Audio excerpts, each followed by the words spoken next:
Quem deve higienizar as mãos? Todos nós, que somos profissionais da saúde, estamos no contexto das instituições de saúde, mas as pessoas até também que trabalham simplesmente com a questão burocrática, porque elas vão estar tendo acesso a alguns insumos que serão utilizados nos nossos pacientes. Mas, especialmente, profissionais que trabalham na saúde, como é o nosso caso, que tem contato direto ou indireto com os pacientes, que atuam na manipulação de medicamentos. Isso aqui é, sobretudo, muito importante, porque quando você manipula medicamentos, alimentos, os consumidores vão ser, em relação à alimentação, até nós próprios que estamos aqui dentro das instituições. Por isso que a gente já alerta vocês para que o nosso refeitório não é um local onde o jaleco possa estar sendo utilizado, porque o jaleco de manga longa, quando você vai se servir nas bandejas, você fatalmente vai estar colocando dentro do feijão e dentro do arroz. Isso aí não sou eu que estou dizendo. Podem prestar atenção e não usem jaleco dentro do refeitório, por favor. Lá existem cabis que vocês podem estar pendurando esses jalecos. Olha que ele ainda está me lembrando que nem o esteto e que mais da roupa exclusiva lá do centro cirúrgico e das terapias intensivas também não. Então, as categorias de evidências. Categoria 1A, ela é fortemente recomendada e apoiada em estudos clínicos, epidemiológicos ou experimentais bem desenhados, estudos de coorte, né, que a doutora Eveline já falou. Categoria 1B, fortemente recomendadas e apoiadas em alguns estudos clínicos ou epidemiológicos em forte embasamento racional teórico. E 1C, baseada nas medidas de implementação pela legislação local e ou federal. São outros níveis de evidência. A gente chega a ter nenhuma recomendação quando o assunto não é resolvido, como bem a doutora Eveline falou, em relação ao tempo que o paciente permanece em isolamento. Isso aqui não é só nós aqui do HU que temos essa questão de estar discutindo esse tempo de isolamento, e uma coisa que eu peço bem a vocês que prestem atenção à questão das culturas, porque algumas vezes o paciente positivo a uma cultura que é na corrente sanguínea e ele é positivo para KPC, mas ele não tem o suave retal e ele não tem outras culturas que possam estar dizendo que com segurança que aquele paciente pode sair do isolamento. Como e quando fazer a higienização das mãos?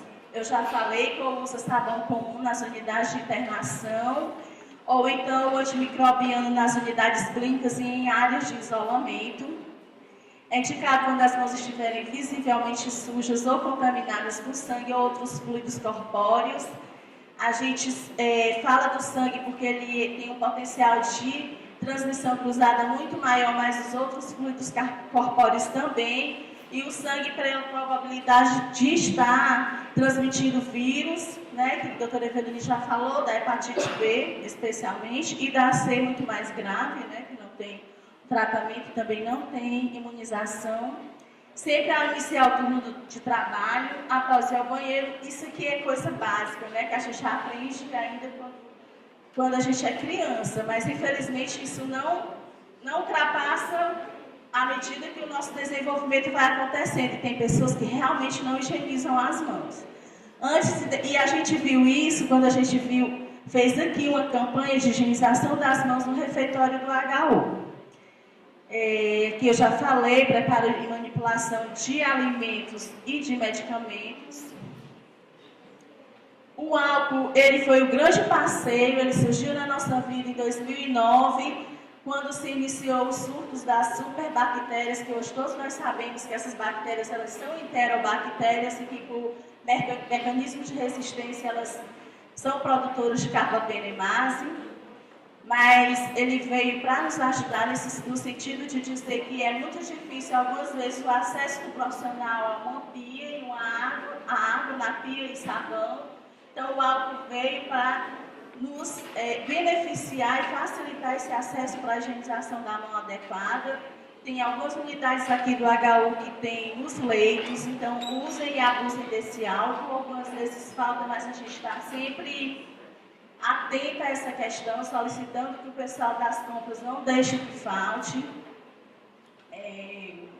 Uma coisa importante na questão dos insumos do paciente que está isolado, a gente não tem para todos estetoscópio, mas as unidades críticas já possuem cada leito, então assim, não é necessário o profissional usar o seu, ele tem que fazer uma desinfecção desse estetoscópio e utilizar aquele da unidade.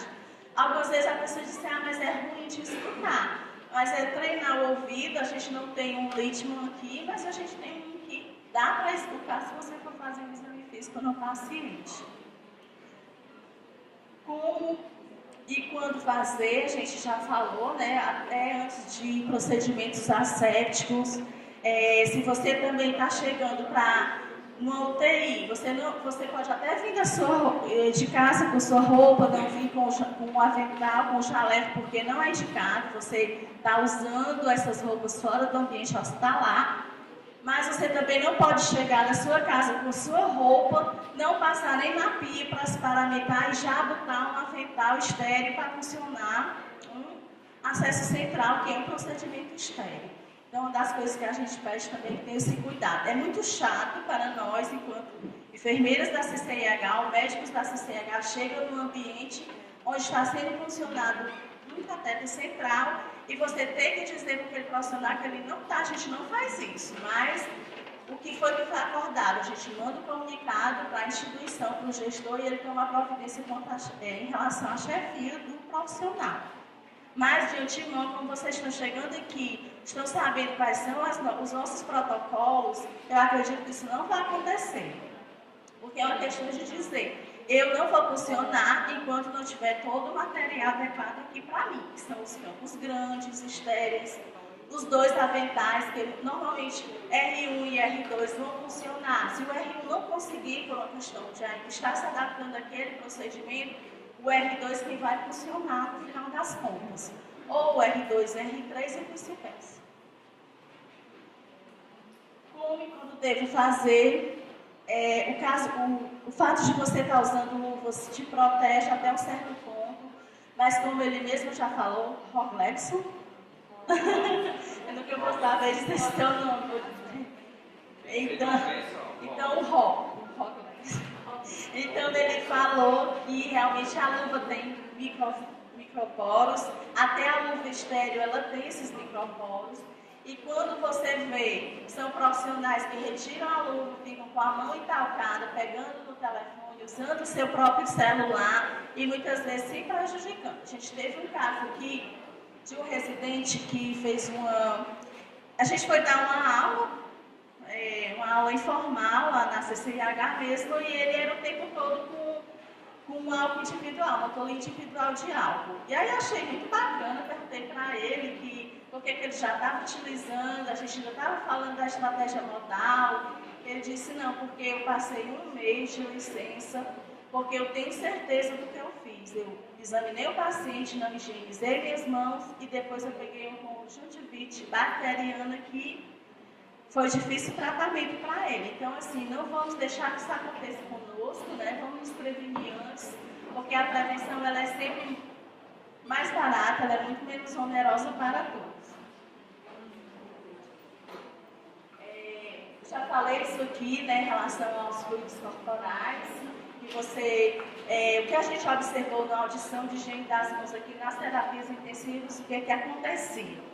O profissional fazia o procedimento, calçava a luva, fazia o procedimento, e depois que terminava o procedimento, ele higienizava as mãos.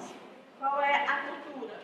Autoproteção. E hoje a gente clama e pede essa parceria de vocês para uma proteção, uma biossegurança de todos os envolvidos, profissionais de saúde, o paciente que está precisando recuperar a sua promoção da saúde desse paciente e para o meio ambiente. Então, assim, não adianta só você se preocupar consigo mesmo. Então, vamos nos preocupar, porque o paciente, quando ele chega ao hospital, ele chega cheio de esperança de retorno à sua residência. Quando ele faz uma infecção hospitalar por questões nossas, isso mexe demais com a estrutura de pessoas que têm compromisso e responsabilidade, que eu tenho certeza que é o caso de vocês. Eu não acho que vocês estejam aqui por acaso, são profissionais que almejam ir para o mercado de trabalho com qualidade e confiabilidade daqueles que procuram a assistência de vocês. Essa relação aqui, em relação ao sítio do paciente, muitas vezes você começa já no sítio contaminado, porque já tem ali drenagem de exudatos, purulento, e aí depois você precisa acessar uma área que não está tão contaminada. Não tem problema, você higieniza suas mãos, retira sua luva, higieniza suas mãos e calça uma nova luva.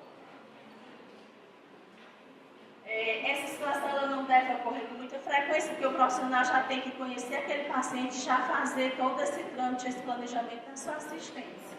Mas quando isso acontece, se você higienizar suas mãos depois que toca o paciente, para em seguida calçar uma nova luva, isso não tem problema.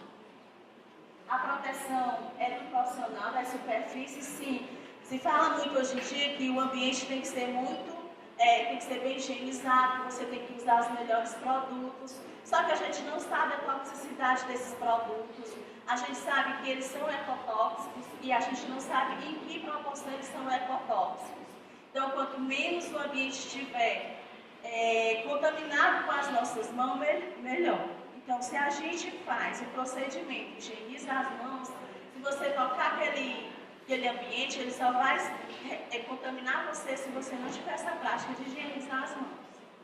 Principalmente os telefones, os computadores que vocês vão utilizar muito, teclado de computador aqui para estar vendo a dinâmica do paciente, exames laboratoriais e toda essa questão, a terapêutica também.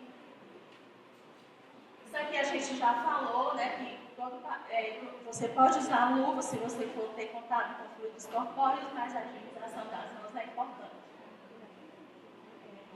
Insumos é a água. A gente tem lutado muito para que a água da instituição ela seja de qualidade, né, que ela tenha uma qualidade. Quando a gente descobre que tem algum ponto de água e não está satisfatório, a gente chama as pessoas responsáveis e envolvidas. Você pode, por favor, ver essa questão do ar-condicionado, moço? Está muito quente aqui, não sei para vocês, mas para mim, não. Então, assim, a gente faz questão de chamar os envolvidos e dar responsabilidade para que essa água seja de qualidade, tá certo? Porque se você vai higienizar as suas mãos com água que já tem uma contaminação bacteriológica, qual é o sentido que faz? O papel também a gente faz muita questão de ser um papel de qualidade, tá certo? E de que não faltar. Os sabões, eles são todos revisados e padronizados juntamente com farmácia, gerência de risco, porque a CCIH ela não delibera nada sozinho, tem sempre uma comissão que nos ajuda a rever protocolos e também a rever a questão da documentação daquela empresa, porque nós não temos conflito de interesse.